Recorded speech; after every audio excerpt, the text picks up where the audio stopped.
Hi friends, welcome to my channel. இன்றைக்கி நம்ம சேனலில் மதிய லஞ்ச் ரெசிபி தாங்க போட்டிருக்கேன். அதுக்கு நான் இன்றைக்கி துவரம்பருப்பு 100 கிராம் அளவுக்கு 100லேருந்து 150 அளவுக்கு எடுத்து நல்லா வாஷ் பண்ணிவிட்டு எடுத்து வச்சுருக்கேன். அதுக்கப்புறம் அதில் தக்காளி, வெங்காயம், ஒரு பெரிய சைஸ் தக்காளி, ஒரு பெரிய சைஸ் வெங்காயம் போட்டு 2 இல்லைன்னா 3 பச்சை மிளகாய் போட்டிருக்கேன். போட்டு அதுக்கப்புறம் இதில் நான் முருங்கைக்காய் சேர்த்துருக்கேன். ஒரே ஒரு பெரிய முருங்கைக்காய், ஒரு முருங்கைக்காய் மட்டும் ரொம்ப பெருசாகவும் இல்லாமல் சின்னவும் இல்லாமல் நான் மீடியமாக கட் பண்ணி சேர்த்துருக்கேன். இப்போ இதில் நம்ம கொஞ்சம் மஞ்சத்தூள் சேர்த்துக்கணும். கொஞ்சமாக மஞ்சத்தூள், கொஞ்சம் மிளகாத்தூள், ஒரு அரை ஸ்பூன்லேருந்து 3/4 ஸ்பூன் அளவுக்கு மிளகாத்தூள் சேர்த்தா போதுமான அளவு. இதுக்கு சின்னமாக ஒரு துண்டு புளி கரைச்சி நம்ம ஊற்றணும். இது இப்போ மஞ்சத்தூளும் மிளகாத்தூளும் சேர்த்துட்டு இதுக்கு தேவையான அளவு தண்ணி, வேகிற அளவுக்கு மட்டும் தண்ணி வச்சு குக்கர் மூடி போட்டு விசில் வச்சு நம்ம 3லேருந்து 4 விசில் அந்தளவுக்கு வச்சு இறக்கிக்கலாம். இதுக்கு தேவையான அளவு உப்பும் போட்டுக்கணும். உங்கள் குக்கர் வேகிறத பற்றி, என்னோடய குக்கர் டக்குன்னு விசில் வந்துடும் சில நேரம் இந்த குக்கரு. அதனால் ஒரு 3 விசில்லேருந்து 4 விசில் வரைக்கும் வச்சுக்கிறேன். அங்கே விசில் வந்துட்டுருக்கு. இந்த பக்கம் அடுப்பில் நான் ஒரு கடாயில் கொஞ்சம் எண்ணெய் ஊற்றி, எண்ணெய் காஞ்சதும் கொஞ்சம் சோம்பு மட்டும் போட்டிருக்கேன். நீங்கள் இதில் பட்டை, கிராம்பு எது வேணாலும் போட்டுக்கலாம். அன்றைக்கி எதுவுமே போடல, வெறும் சோம்பு மட்டும் போட்டிருக்கேன். ஒரு பெரிய வெங்காயத்தை நைஸாக கட் பண்ணி சேர்த்து அதையும் நல்லா வதக்கிடணும். வெங்காயம் ஒரு 50% 60% வதங்கினதுக்கப்புறம் அதில் தக்காளி போட்டு தக்காளி வதங்கினதுக்கப்புறம் அதுக்கு நம்ம எப்பவும் போடுற மாதிரி தக்காளி வதங்குறதுக்கு கொஞ்சம் கல்லுப்பு போட்டு வதக்கிக்கிட்டால் நல்லது. அப்போ தான் தக்காளி வதங்கும். பீன்ஸ், இந்த மாதிரி பீன்ஸு நான் சின்னமாக கட் பண்ணி எடுத்து வச்சுருக்கேன். இந்த பீன்ஸை நம்ம இந்த மாதிரி கட் பண்ணி இந்த எண்ணெயிலே தக்காளி வெங்காயத்தோடு வேக வச்சு நம்ம இதில் மசாலா சேர்த்து செய்யும்போது சூப்பராக இருக்கும் டேஸ்ட்டு. அப்படி தான் நம்ம செய்ய போகிறோம். நல்லா இதை நம்ம பொறுமையாக வதக்கி விடணும். நான் முதலே தக்காளிக்கு கொஞ்சம் தான் உப்பு போட்டேன். இப்போ காய் போட்டோன்னா கொஞ்சம் உப்பு போட்டிருக்கேன். உப்பு போட்டு நல்லா நம்ம வதக்கிக்கணும். தக்காளியோட உருவம் தெரியாத அளவுக்கு தக்காளியை ஃபஸ்ட்டு நல்லா வதக்கிட்டு நம்ம பீன்ஸை போட்டிருக்கணும். பீன்ஸ் கொஞ்சம் தக்காளி வதங்கலைனாலும் இந்த பீன்ஸோடு சேர்த்தாப்பில் வதங்கி வந்துடும். அதுக்காக தான் நான் சேர்த்தாப்புலே போட்டுட்டேன். தக்காளி போட்டு ஒரு 2-3 நிமிஷம் கழித்து இந்த பீன்ஸையும் போட்டுட்டேன். இருந்தாலுமே தக்காளி கொஞ்சம் காயாக இருந்தாலே வதங்குறது கஷ்டம். நல்லா கனிஞ்ச பழமாக இருந்தால் தான் டக்குன்னு வதங்குது. இப்போ இதை நல்லா நம்ம வதக்கிட்டு தக்காளி இன்னும் நல்லா பொறுமையாக வதக்கும்போது இந்த பீன்ஸும் நம்மளுக்கு அந்த எண்ணெயிலே நல்லா வெந்து வந்துடும்.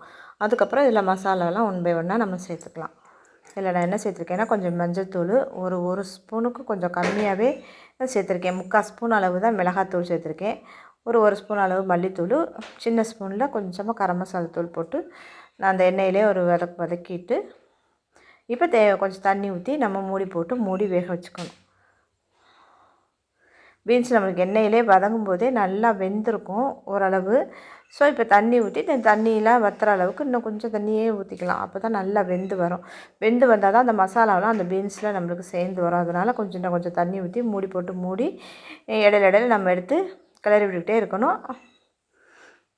ஒரு மூடி போட்டு மூடி வச்சுட்டு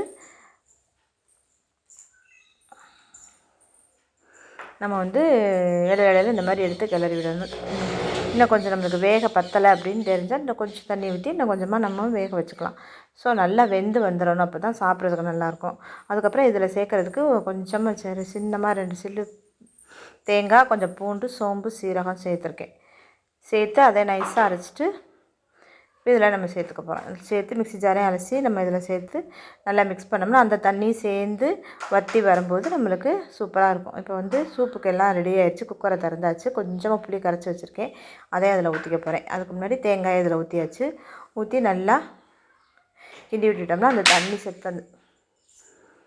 அந்த தண்ணி இருக்கிற தண்ணி வற்றி வரும்போது சூப்பராக வந்துடும். இதில் கருவேப்பிலை தூவிட்டு மல்லித்தலை கருவேப்பிலை நம்ம தூவிக்கலாம். அன்றைக்கி கருவேப்பிலை மட்டும் சேர்த்துக்கிறேன். சேர்த்து நல்லா கிண்டி விட்டுட்டு அந்த தண்ணி வற்றின உடனே ஒரு நிமிஷத்துக்கு மட்டும் மூடி போட்டு மூடி தண்ணி வற்றின உடனே நம்ம அமர்த்தினோம்னா சூப்பராக இருக்கும். இந்த கிரேவி செமையாக இருக்கும். இந்த பீன்ஸ் கிரேவி நீங்கள் இந்த மாதிரி இதே மெத்தடில் இதே முறையில் செஞ்சு பாருங்கள். எப்படி வந்துச்சுன்னு எனக்கு சொல்லுங்கள். அவ்வளோதாங்க. பீன்ஸு பொரித்து நம்ம காரம் இல்லாமல் சாப்பிட்றது. இது கொஞ்சம் காரம் போட்டு தேங்காய் அரைச்சி ஊற்றி செய்யும்போது சூப்பராக இருக்கும். வெள்ளைப்பூடெல்லாம் போட்டிருக்கோமா, செமையாக இருக்கும். இது அப்படியே நம்ம வேறு ஒரு பவுலுக்கு மாற்றிட்டு நம்ம வந்து இப்போ சூப்பு தாளித்து விட்டுடலாம். சூப்புக்கு வந்து நல்லா வெந்து வந்துருச்சு. முருங்கைக்காய் எல்லாமே நல்லா வெந்துருச்சு. 3 விசில் தான் வச்சேன். நல்லா பாருங்கள் எப்படி வெந்திருக்கு. தக்காளி வெங்காயம் எல்லாமே நல்லா வெந்து வந்துருச்சு. இப்போ இதில் வந்து புளி கரைசலை நம்ம சேர்த்துக்கிறோம். புளி கரைசல் சேர்த்துட்டு ஏன்னா நம்ம முதலே மிளகாத்தூள் எல்லாமே போட்டுட்டோம். புளி கரைசல் சேர்த்து ஒரு கொதி வந்ததுக்கப்புறம் அதுக்குள்ளே நம்ம ஒரு சில்லு மட்டும் தேங்காய் ஜீரகம் மட்டும் போட்டு அரைச்சி அந்த பேஸ்ட்டையும் நம்ம இதோட சேர்த்துக்க போகிறோம். தேங்காய் அரைச்சி ஊற்றியாச்சு. ஒரே ஒரு சில்லு தான் போட்டுட்டு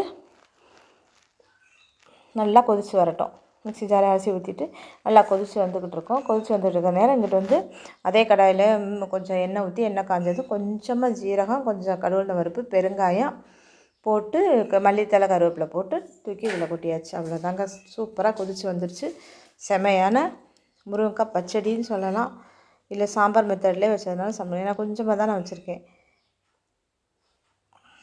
இன்னும் கொஞ்சம் திக்காக இருக்கணும். இன்னும் கொஞ்சம் நம்ம வெத்த விட்டு எடுத்தோம்னாலும் நல்லாயிருக்கும். நான் இப்படியே வச்சுக்க போகிறேன். சாம்பார் மாதிரி இருந்தாலும் ஓகே தான் அப்படின்னு.